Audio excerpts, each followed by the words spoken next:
Assalamualaikum warahmatullahi wabarakatuh. Alhamdulillah, wassalatu wassalamu ala rasulillah wa ala alihi wa sahbihi wa man tabi'ahu bi ihsanin ila yaumiddin. Asyhadu an la ilaha illallah wahdahu la syarikalah wa asyhadu anna Muhammadan abduhu wa rasuluh. Allahumma salli ala Muhammadin wa ala ali Muhammad kama sallaita ala Ibrahim wa ala ali Ibrahim wa barik ala Muhammad kama barakta ala Ibrahim wa ala ali Ibrahim fil alamina innaka Hamidum Majid. Hadirin jamaah salat maghrib rahimakumullah. Lanjutkan pembahasan kita di Kitab Bulughul Maram, dan minggu kemarin kita sudah membahas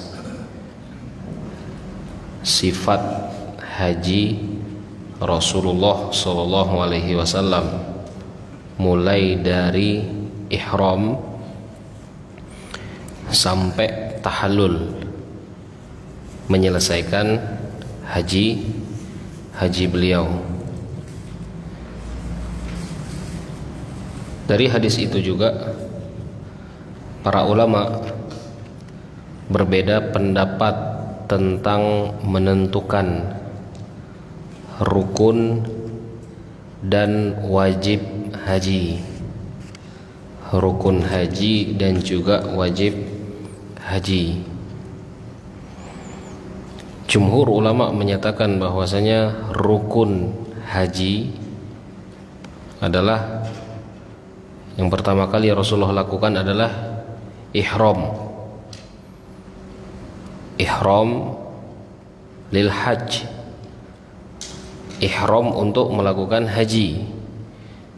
Itu rukun yang pertama, ya.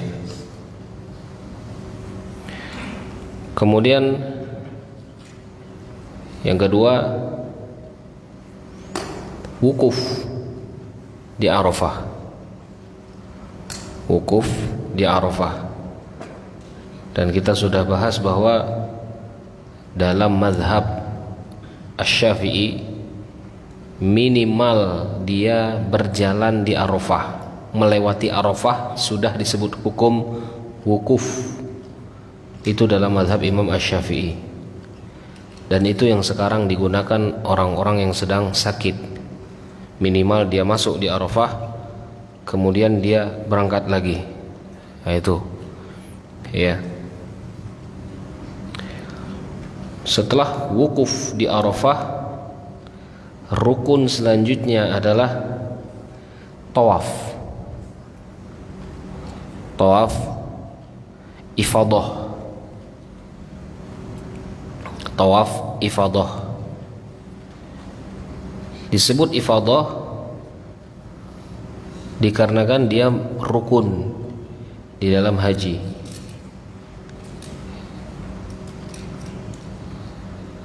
Kemudian setelah tawaf, sa'i. Walaupun para ulama menyebutkan sa'i ini termasuk wajib haji, maka nanti ada perbedaan antara wajib dan rukun. Jumhur ulama menyebutkan sa'i termasuk rukun, karena sa'i tidak pernah dilakukan kecuali setelah tawaf. Sa'i tidak pernah dilakukan kecuali setelah tawaf.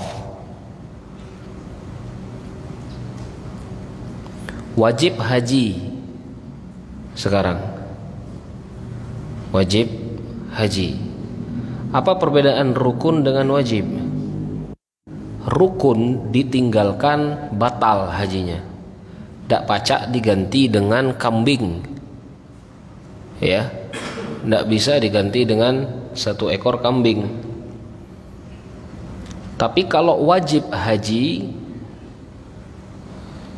para ulama menyebutkan bisa digantikan dengan kambing kalau kalau memang ada uzur untuk meninggalkan kewajiban haji itu. Wajib haji tahu ya? Apa saja wajib haji? Setelah wukuf, apa yang dilakukan oleh Rasulullah SAW? Mabit di Muzdalifah. Para ulama menyebutkan mabit di Muzdalifah termasuk wajib haji. Wajib haji. Kalau ditinggalkan, hajinya tetap sah, tapi dia harus menyembelih dam ataupun hadi. Dia harus gantikan dengan 1 ekor kambing. Mabit di Muzdalifah. Setelah mabit di Muzdalifah, apa yang Rasulullah SAW kerjakan? Melempar jumroh. Nah, itu juga termasuk wajib. Ya, melempar jumroh.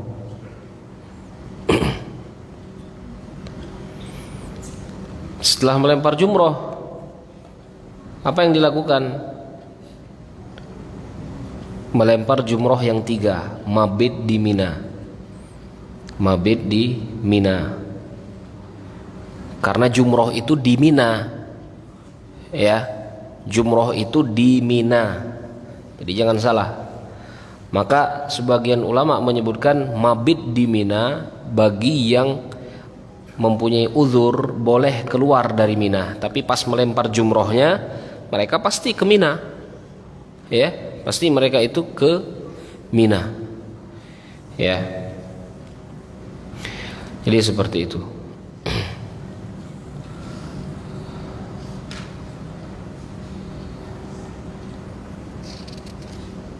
Kemudian yang belum kita bahas kemarin itu adalah tentang sifat melempar jumroh ya. Benar enggak? Belum dibahas kan?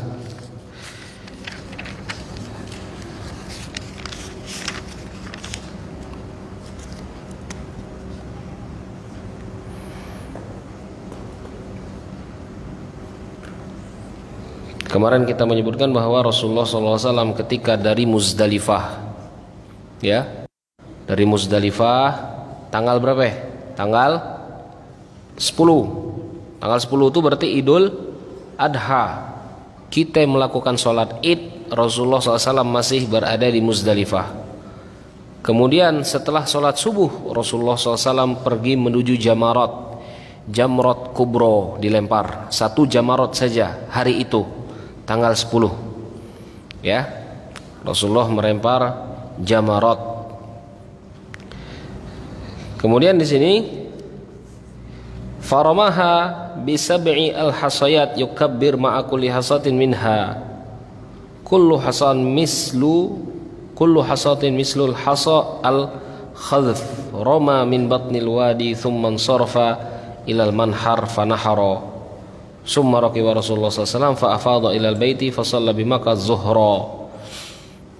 Setelah melempar jumrah, ya, Rasulullah ketika itu langsung pergi ke Ka'bah melakukan tawaf.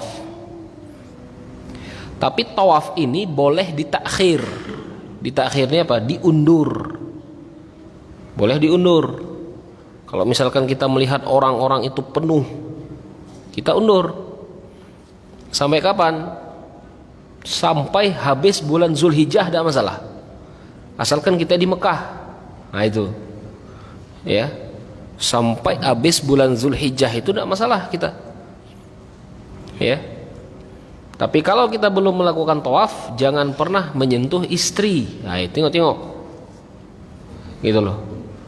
Jangan pernah kita menyentuh istri karena masih dalam nusuk, masih dalam rentetan ibadah haji kita itu. Ya. Jadi misalkan ketika kita sudah melempar jumroh tanggal 10 itu, kita nengok padat di Ka'bah ini, kita tidak ada berangkat ke Ka'bah, kita menetap saja di Mina, tidak masalah, tidak jadi masalah, gitu loh. Makanya di sini Rasulullah SAW ini tidak memaksakan. Barang siapa yang ingin melakukan ini, silahkan. Setelah melakukan ini, melakukan ibadah yang lain, silahkan. Ya, mau menyembelih terlebih dahulu silahkan, mau memotong rambut terlebih dahulu silahkan, ya, mau melempar jumrah terlebih dahulu silahkan, tidak jadi masalah, ya. Tapi barang siapa yang melakukan 3 amalan ini, maka dia sudah melakukan tahallul awal. Tahallul awal itu apa artinya? Dia sudah boleh menggantikan baju ihram yang 2 lembar tadi. Dia sudah boleh menggunakan pakaian ini. Semuanya halal kecuali perempuan yang belum halal.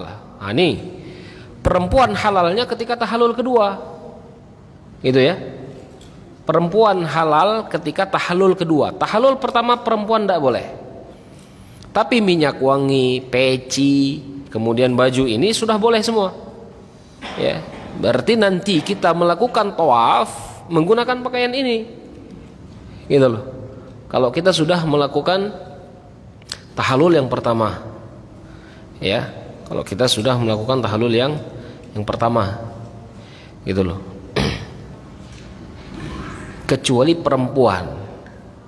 Kapan perempuan itu diperbolehkan? Kalau semuanya sudah lengkap, gitu ya. Misalkan kita tanggal 10 di Mina, ya, kita nengok padat di Makkah, kita belum tawaf, kita undur, entah sampai kapan ngundur, ya. Tapi yang penting pasti ramai hari-hari itu pasti ramai, ya. Jadi mau dilakukan misalkan tanggal 11. Apa yang dilakukan tanggal 11? Melempar jamarot, 3 jamarot dilempar. Tidak gawe lain, hanya melempar jamarot. Setelah melempar jamarot, ngulak pulik ke tenda di Mina. Ya. Ini kalau orang faham dengan maksud ibadah haji, ketika mereka di Mina itu apa yang mereka kerjakan? Memperbanyak ibadah, karena mereka masih dalam nusuk haji. Tapi kalau orang tidak paham dengan ibadah haji, ya itulah agak berleha-leha tuh. Karena mereka sudah menggantikan pakaian ini. Lah ganti pakai baju biasa. Tidak ada bau-bau haji itu tadi. Paham ya? Karena lah menggantikan pakai pakaian biasa ketika di Mina itu. Ya. 12 masih melempar jamarat. Ya, melempar jamarat. Setiap hari melempar 3 jamarat. Gitu loh, 3-3-nya dilempar. Sifat melempar jamarat Rasulullah SAW adalah yukabbir fi kulli hasayat. Beliau bertakbir di setiap melempar. Batunya sebesar ini saja, usap-usap batu. Ya, seperti ini. Kita melakukannya untuk ta'abbud, beribadah. Jangan kita melakukan itu dikarenakan niat melempar setan, bukan. Yang kita lempar itu jamarot, batu cuman yang kita lempar itu.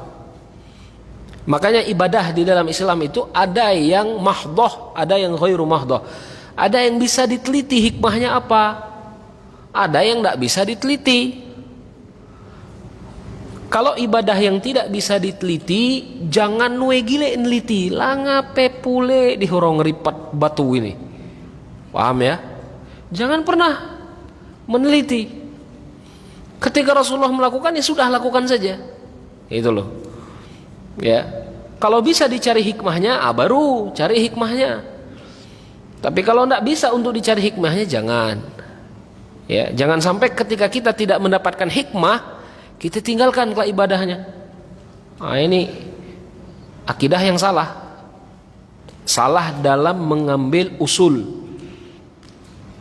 Jadi Rasulullah SAW melempar jamarat, yukabbir, bismillah Allahu akbar, atau bismillah, tidak masalah. Ya. Kemudian setelah melempar jamarat, yang pertama Rasulullah menghadap ke arah kiblat. Ini yang kalau nak cepat tidak ada digawe nih. Ya, Rasulullah menghadap ke arah kiblat. Hudeng ripat jamarat. Ini misalkan jamaratnya repat 7 kali. Ya, yukabbir, Allahu akbar, Allahu akbar, Allahu akbar 7 kali. Setelah melempar jamarat, berhenti, jauhi jamarat itu. Jangan sampai kalau kita berhenti di itu kawan pelik ngeripat kita. Takut dah. Ya. Kita menjauh dari jamarat. Kemudian menghadaplah ke arah kiblat.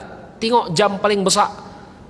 Menghadap ke arah kiblat, angkat tangan dan perbanyak doa di situ. Itu juga termasuk sunnah memperbanyak doa ketika melempar jamarat itu. Ya, di hadis disebutkan, dipotong hadisnya. Setelah kita berdoa panjang, ya, ana anjurkan berdoa di tempat-tempat yang Rasulullah lakukan. Itu lebih afdal. Ya. Setelah berdoa baru pindah, geser ke jamarat wusto. Ada sugro, ada wusto, ada kubro. Gitu ya. Jamarat itu ada 3 kalau. Baru pindah setelah berdoa. Pindah ke tengah. Setelah pindah ke tengah, lempar pula 7 kali. Bismillahirrahmanirrahim, Allahu Akbar, lempar. Allahu Akbar. Allahu Akbar 7 kali. Setelah melempar 7 kali, menjauh. Menghadaplah ke arah kiblat. Ya. Dan kita akan mendapatkan pemandangan ini ketika orang-orang itu melakukan agak-agak sepi. Karena orang-orang pas beramai-ramai itu orang-orang nak cepat baik. Itulah penyakit haji itu.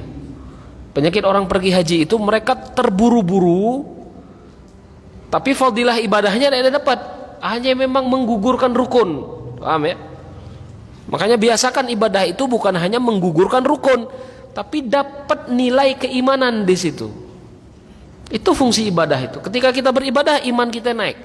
Ketika kita beribadah, iman kita naik. Itu fungsi ibadah. Jangan sampai kita beribadah itu hanya menggugurkan rukun saja. Aikulah huda yang ngeri jumroh. Ya. Tapi berdoa ndak, berzikir ndak. Nah, itu. Setelah melempar jumroh wusta, kembali jauhi jamarat itu, menghadaplah ke arah kiblat, kemudian berdoa dengan mengangkat tangan.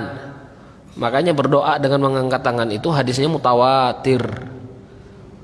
Disebut mutawatir itu apa? Rawa anhu jam'un an jam'in. Perawinya itu jamaah yang sangat banyak, kemudian di bawahnya jamaah yang sangat banyak. Karena memang Rasulullah dalam keadaan haji, banyak yang melihat Rasulullah SAW mengangkat tangan ketika berdoa. Gitu loh. Ketika melempar jumroh. Setelah melempar jumroh wusto, pindah ke jamarat yang ketiga, yang kubro. Di tanggal 10 yang diripat yang kubro baik kan? Benar tak? Hati-hati ini halal lah. Tanggal 10 itu yang diripat cuman yang kubro.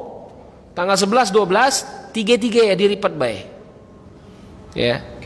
Setelah melempar jumroh al-kubro, Rasulullah tidak menghadap kiblat lagi, langsung go balik. Langsung pergi ke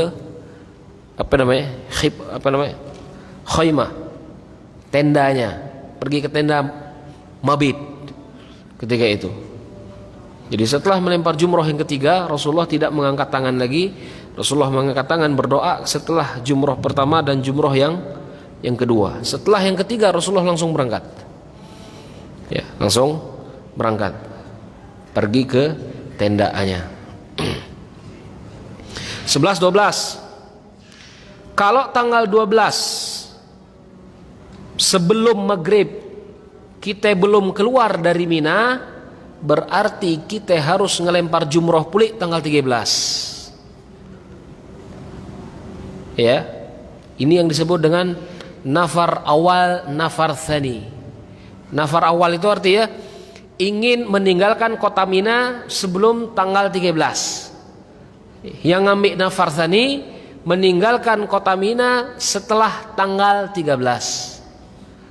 Makanya orang itu kurban batasnya tanggal berapa ya? Tanggal 13 ya? 11, 12, 13 hari tasyrik. Ya, hari tasyrik. Jadi tanggal 12 kalau kita sudah melempar jumroh, langsung beringkes. Ringkes barang-barang yang ada di Mina itu, tinggalkan Mina. Keluarkan Mina, keluar dari Mina. Gitu loh. Keluar dari Mina menuju Makkah. Ya. Kalau kita keluar dari Mina tanggal 12, maka tanggal 13 kita tidak ada wajib lagi untuk melempar jumroh. Kalau tanggal 13 masuk waktu maghrib, kita masih di Mina, berarti Agi harus ngeripat tanggal situ. Ya. Agi harus ngeripat tanggal 13. Ya. Kalau sudah melempar tanggal 13, maka boleh langsung meninggalkan Mina. Setelah Mina selesai, berarti Agi ada sisa apa? Tawaf dan sa'i. Bagi mereka yang belum melakukan tawaf tanggal 10. Paham tak? Yang tanggal 10 belum melakukan tawaf, maka dia tawaf ketika itu. Yang tanggal 10 sudah melakukan tawaf, berdosa-dosakan misal, dak PP, pokok kita tawaf tanggal 10 itu. Misalkan. Berarti setelah tanggal 12 ataupun 13, di situ dia selesai haji ya. Hajinya itu selesai. Dan di situ dia telah melakukan tahallul yang kedua. Jelas ya? Lahudai ibadah haji dia itu. Ya.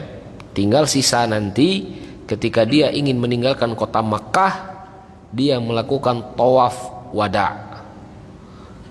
Itu. Ya. Jadi seperti itu. Tahallul yang pertama di mana ya kita? Tadi tanggal 10 toh. Tahallul itu bukan berarti ngutang rambut. Tahallul itu maksudnya salah satu amalan yang 3 ini dikerjakan. Lempar jumroh atau menyembelih atau memotong rambut. Jadi kalau sudah melakukan salah satu ini, itu sudah disebut tahallul yang pertama. Paham enggak? Jadi punya kaki potong rambut tadi. Jelas ya? Kalau sudah melakukan salah satu dari 3 amalan ini sudah disebut tahallul pertama. Gitu loh. Ketika tahallul pertama semua boleh kecuali perempuan, jangan nyentuh perempuan.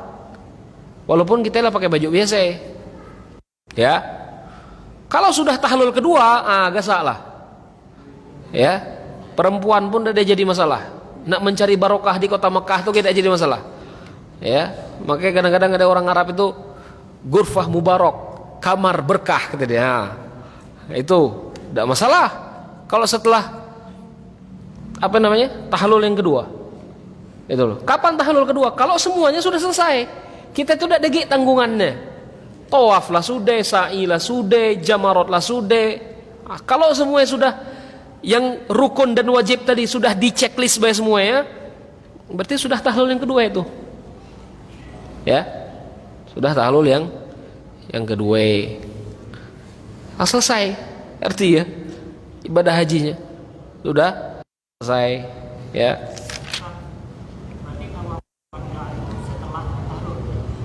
Sebelum, iya. Meskipun belum meninggalkan kota Mekah. Meskipun belum meninggalkan kota Mekah, sebelum meninggalkan kota Mekah, tawaf wada boleh ya. Namanya itu wada. Tapi kalau tawaf ifadah sebelum tahallul. Kalau belum tawaf dia belum ada tahallul artinya. Ya. Dia belum tahallul. Jelas ya?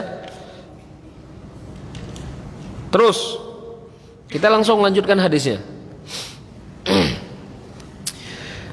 Dari Khuzaimah bin Sabit anna Nabi sallallahu alaihi wasallam kana idza faragha minan talbiyah min hajj aw umrah sa'alallah ridwanahu wal jannah wasta'adza bi rahmatihi minan nar. Rawahu Syafi'i bi isnadin dhaif. Rasulullah ketika selesai melakukan talbiyah. Kapan talbiyah? Talbiyah itu kapan? Ketika menggunakan pakaian ihram. Tengok-tengok akan lupa banyak ujung. Ketika menggunakan pakaian ihram memulai talbiyah. Ya. Sampai kapan talbiyah? Sampai kapan? Sampai melihat Ka'bah. Ya. Sampai melihat Ka'bah. Gitu loh. Kalau sudah melihat Ka'bah berhenti talbiyah. Maka di sini disebutkan setelah melihat Ka'bah, setelah talbiyah, Rasulullah SAW itu berdoa meminta ridho Allah Subhanahu wa taala. Ya. meminta ridhonya Allah, supaya Allah itu ridho dengan ibadah yang kita lakukan, dan meminta surga. Wasta'adza bi rahmatihi minan nar. Kemudian Rasulullah SAW meminta dijauhkan dari neraka. Diriwayatkan Imam Syafi'i, tapi sanadnya lemah. Sanadnya lemah. Dipakai tidak? Dipakai oleh para ulama. Karena apa? Karena memang ketika tawaf itu apa yang dikerjakan? Doa. Benar tak? Ketika tawaf itu doa. Semua doa yang kita hajatkan, sebutlah di Ka'bah itu. Tidak masalah. Pakai bahasa Indonesia pun tidak masalah. Anak ulang sekali lagi ya. Berkali-kali anak ulang. Kalau kita berdoa pakai bahasa Indonesia tidak masalah. Gitu loh. Ya. Tapi afdolnya menggunakan doa yang ada dalam Al-Quran. Itu afdol. Tapi kalau kita mempunyai hajat kepada Allah Subhanahu Wa Taala, pakai bahasa Indonesia tidak jadi masalah. Ya, tidak jadi masalah. Maka salah satu yang dipinta di sini adalah ridho Allah Subhanahu Wa Taala, kemudian surga, dan juga al-isti'adz, dijauhkan dari api neraka. Hadis ini juga mengajarkan kepada kita bahwasanya salah satu adab berdoa adalah memuji Allah dulu. Talbiyah, labbaik Allahumma labbaik, itu kan kita memuji Allah. Ya Allah, kulah datang nih panggilanmu. Panggilanmu aku sudah penuhi. Gitu loh. Ya, kita ngambok amalan kita itu kepada Allah, hanya kepada Allah kita ngambok amalan kita itu. Jangan ngambok ke orang lain. Nah, itu doa tuh agak tajam, nyangkut pulih lah. Paham ya? Nyangkut pulih. Karena kita itu ngamboknya ke orang lain. Jadi usahakan ibadah kita itu ngamboknya kan Allah Subhanahu Wa Taala. Amboklah ibadah kita itu kepada Allah. Gitu loh. Ya. Tapi kalau dalam masalah haji ini memang gatel tangan. Apalagi kita musim-musim HP ini, gatel. Nak foto terus kok, tap, tak tekan kawan, perasaan tuh macam mana orang yang nengok, tuh Allahu alam, ya. Jadi seperti itu. Aku gak deh foto, bayangkan, ya, foto aku gak deh di sini nih, di dalam sini, foto ketika ibadah itu, gak deh, takut. Paling foto di tempat-tempat yang ketika tugas, itu ada foto. Ketika ibadah ada deh. Ketika pakai pakaian ihram, ada deh. Ya, takut. Tapi kalau ada orang melakukan itu, silakan. Tanggung jawab masing-masing. Karena hati itu apa ya? Baca membaca. Paham ya? Hati itu siapa yang bisa membaca? Allah Subhanahu Wa Taala. Ya. Jangan sampai dengan foto itu tadi kita merasa bangga. Oh, aku nilai ini. Nah, ini kan yang membuat nilai ibadah itu menjadi berkurang. Bukan berarti ku nyebut dak sah ya. Yang foto dak sah, dak seperti itu. Gitu loh. Cuman ditakutkan disebabkan foto itu malah fadilahnya kurang. Kita fokus kelak. Apa boleh udah nih status? Ya. Jadi salah fokus kita. Maka salah satu pelajaran dari hadis ini adalah sebelum kita berdoa kita puji Allah Subhanahu Wa Taala. Ya. Jadi seperti itu. Kemudian dari Jabir, hadis selanjutnya, kana Rasulullah SAW nahara. Qala Rasulullah SAW, nahartu hahuna wa mina kulluha manhar fanharu fi rihalikum wa waqaftu hahuna wa arafa kulluha mawqif wa waqaftu hahuna wa jam'un kulluhu mawqifun. Rasulullah SAW itu menyebutkan bahwasanya perbatasan-perbatasan Mina ini boleh dikutakan semuanya untuk menyembelih. Artinya jangan kita ngotot. Rasulullah dulu di sini nih posisi ya. Kita nak ngikut posisi Rasulullah. Bayangkan menbeju taumat nak ngikut posisi Rasulullah di situ. Macam mana kira-kira? Tidak baca ya. Jadi semua perbatasan ini kata Rasulullah boleh digunakan untuk wukuf. Wukuf lah. Dengan tidak menyakiti kawan-kawan kita yang lain yang dalam beribadah juga. Gitu loh. Selama dia itu masih masuk dalam wilayah wukuf Arafah, wukuflah di sana. Ya. Dan selama masih disebut tempat untuk mabit, mabitlah di sana dimanapun di wilayah itu. Inilah mudahnya. Rasulullah SAW itu mempermudah kita, bukan mempersulit kan? Bahkan Rasulullah SAW itu memilih kelak Kalau ika nak melakukan ini dulu silahkan. Rasulullah tidak ada memaksa. Karena memang jamaahnya banyak ketika itu. Ya. Kalau jamaah ini bertumur, terjadi kan kemarin apa namanya? Tragedi kemarin ketika jamaah itu bertumur. Banyak yang meninggal. Ya. Yang sana yang ngedorong terus, yang sini ngedorong terus. Banyak terjadi orang-orang yang meninggal ketika itu. Makanya Rasulullah SAW itu mempermudah. Jangan sampai kita itu beribadah sulit, gitu loh. Ya, jadi semua Arafah boleh dijadikan tempat wukuf, semua lokasi, ya, semua lokasi. Begitu juga dengan menyembelih di Mina, semua lokasi di Mina itu boleh untuk dilakukan sesembelihan. Tapi kalau sekarang lah dia tur, jangan kalau kita nyembelih di tenda kita, nuwe kulau kawan kloter atau nuwe kulau, ya. Ujung-ujung gelak bau kambing, ya. Kalau sekarang sudah diatur tempatnya, tapi masih tetap di sekitar Mina posisinya, ya. Jadi seperti itu.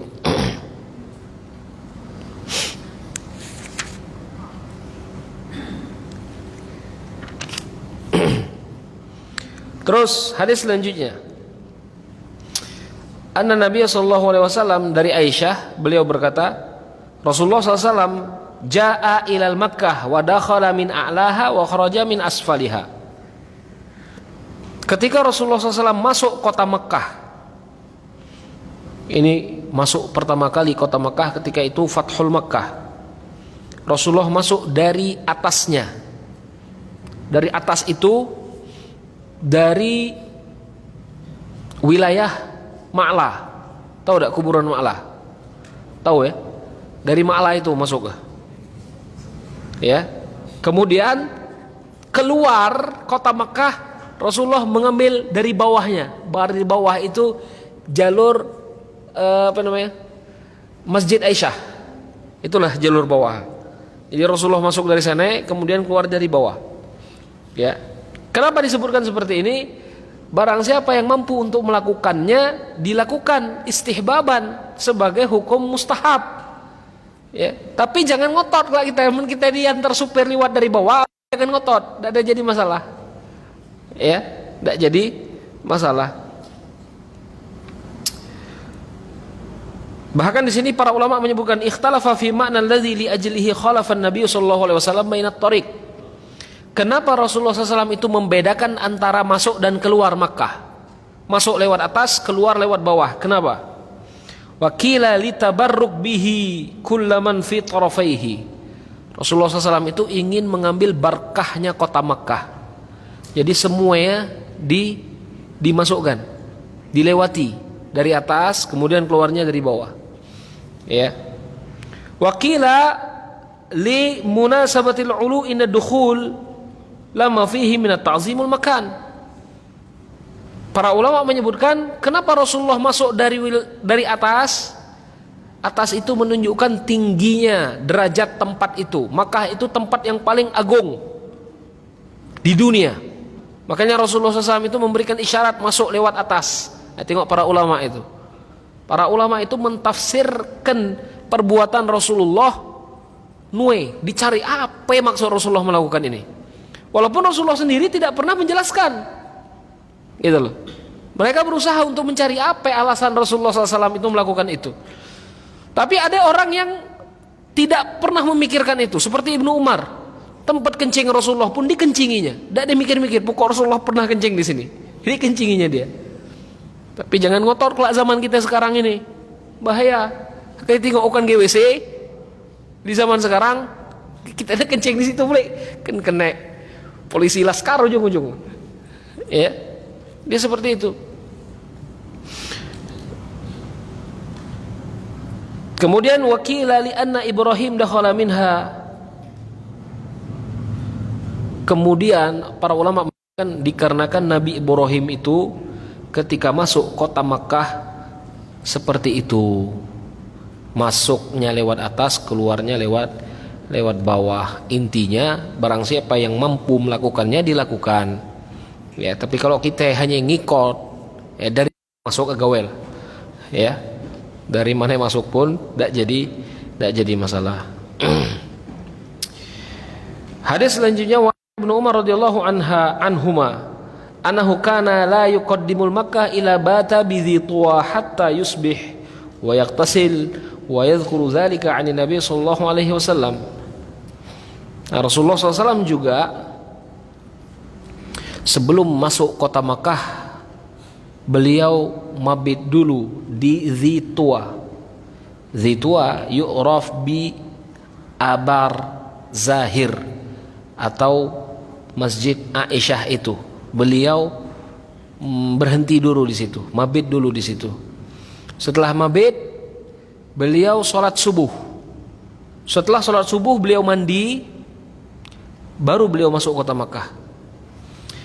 Di sini para ulama menyebutkan sunnah, bahkan dalam mazhab Imam Syafi'i ya, ada mandi sunnah. Ini yang disebut dengan mandi sunnah. Sunnah mandi sebelum masuk kota Makkah. Ya, sunnah mandi sebelum masuk kota Makkah. Ya. Bahkan dipakai dalam mazhab Imam Asy-Syafi'i.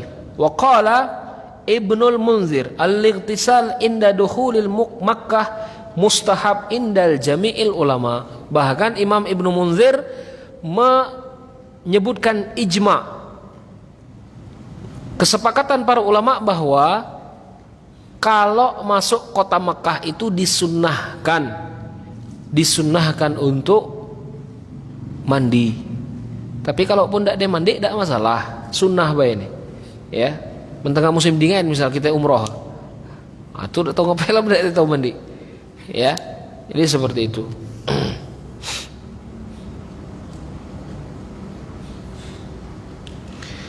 Hadis selanjutnya dari Ibnu Abbas radhiyallahu anhuma annahu kana yuqabbilul hajar al-aswad wa yasjud alaihi.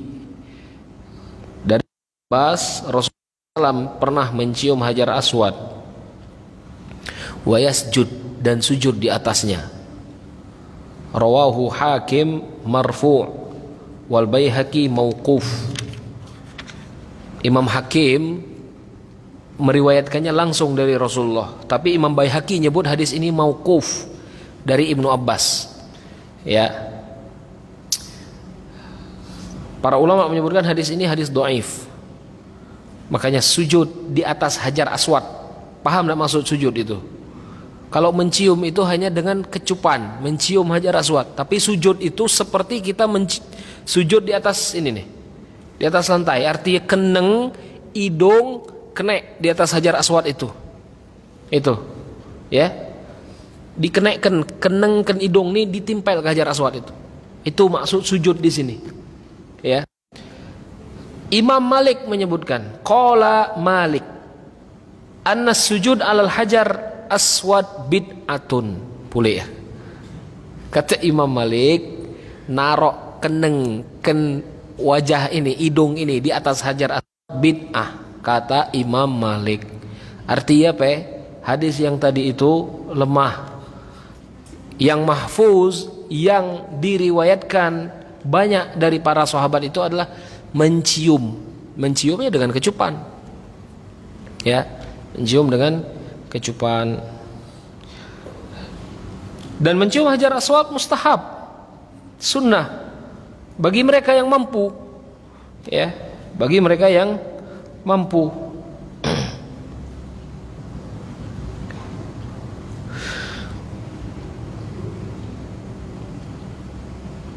Dan di sini disebutkan wa uziyatin nasi muharramah, dan ketika kita mencium hajar aswad kemudian kita itu harus yu'zi, menyakiti saudara kita yang di sekitar itu, fa innahu muharram, maka tidak boleh melakukan ibadah sunnah dengan melakukan hal-hal yang haram. Nah, ini kataku tadi, kita berusaha untuk masuk niti hajar aswad itu tidak jadi masalah, kita berusaha, tapi dengan tidak menyakiti saudara kita ya boleh ya. Pacak ada kira-kira. Biasanya kalau orang-orang yang ngotot tuh dia tidak tahu fikih ini, dia ngotot mencium hajar aswad, ya, dia ngotot.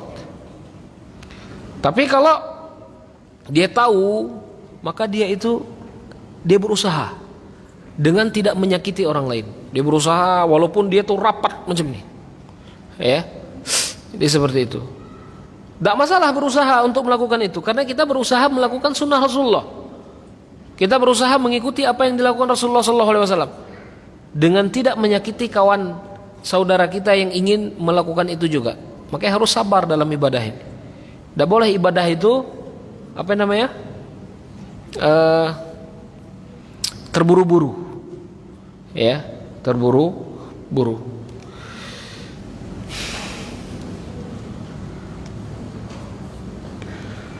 Hadis selanjutnya dari Ibnu Abbas radhiyallahu anhuma, qala amarahumun nabiy sallallahu alaihi wasallam ayyarmulu thalathata ashwaq wa yamshu arba'an ma bainar ruknaini. Ketika tawaf, Rasulullah SAW menyuruh kami untuk melakukan rommel. Rommel itu lari-lari kecil, ya, lari-lari kecil di 3 putaran pertama. Maka ketika tawaf, sunnahnya mendekati Hajar Aswad, ya, mendekati Hajar Aswad, mendekati Ka'bah. Memang ramai, artinya kita masuk ke jantung, ke tengah, mendekati Ka'bah. Itu sunnahnya. Kemudian lari-lari kecil. Macam mana lari? Sudah lari-lari kecil, ya. Dan ini disunahkan bagi laki-laki saja. Tidak disunahkan bagi perempuan. Ya. Lari-lari kecil di 3 putaran pertama. Maka 3 putaran pertama itu disunahkan untuk mendekati Ka'bah. 4 putaran terakhir menjauhi Ka'bah. Ya. 4 putaran yang terakhir menjauhi Ka'bah.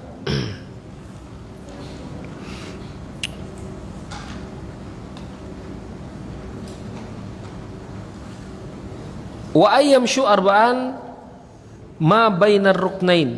Kemudian Rasulullah SAW juga berjalan ketika di antara 2 rukun Yamani, ya, di antara rukun Yamani dan juga rukun Hajar Aswad. Hanai misalkan Hajar Aswad, ya, ini rukun Yamaninya, ya. Sebelum Hajar Aswad itu rukun itu arti pojok. Sebelum Hajar Aswad itu pasti rukun Yamani. Nah, disunnahkan ketika di antara 2 ini membacakan doa Rabbana atina fid dunya hasanah wa fil akhirati hasanah wa qina adzabannar. Itu sunnahnya, mudah, ya.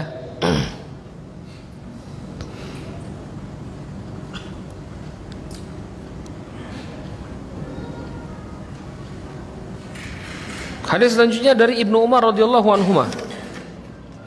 Lam ara Rasulullah SAW yastalim minal baiti ghaira ar-ruknaini al-yamaniyaini.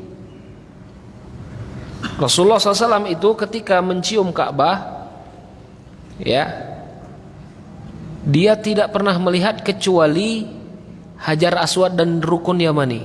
2 ini yang dicium, ya, rukun Hajar Aswad dan juga mencium rukun al-Yamani. Itu sunnah juga dilakukan, ya.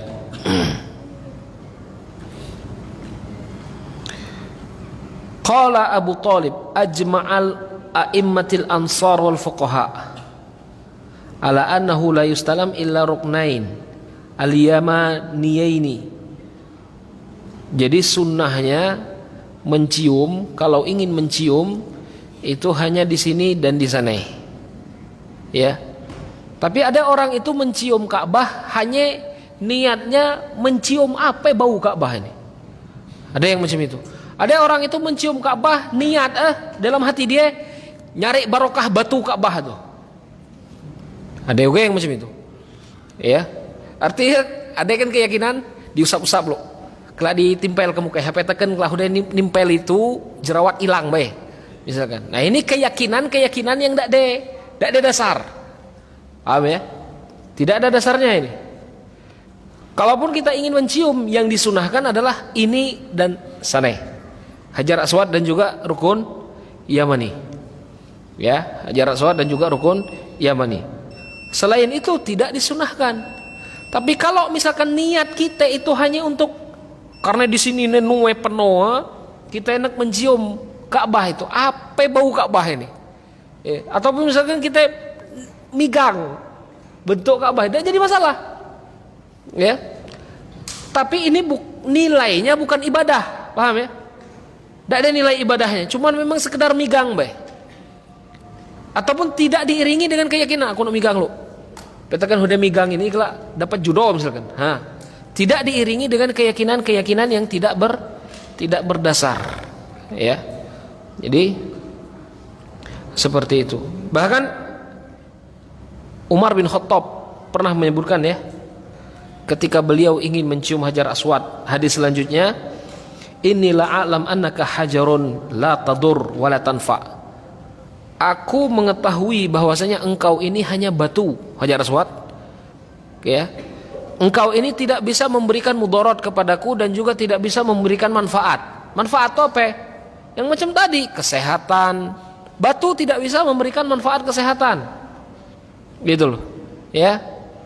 Laula anni ra'aitu Rasulullah yuqabbiluka maqabbaltuka. Kalaulah aku tidak melihat Rasulullah menciummu, aku tidak akan nyium kau, kata Umar.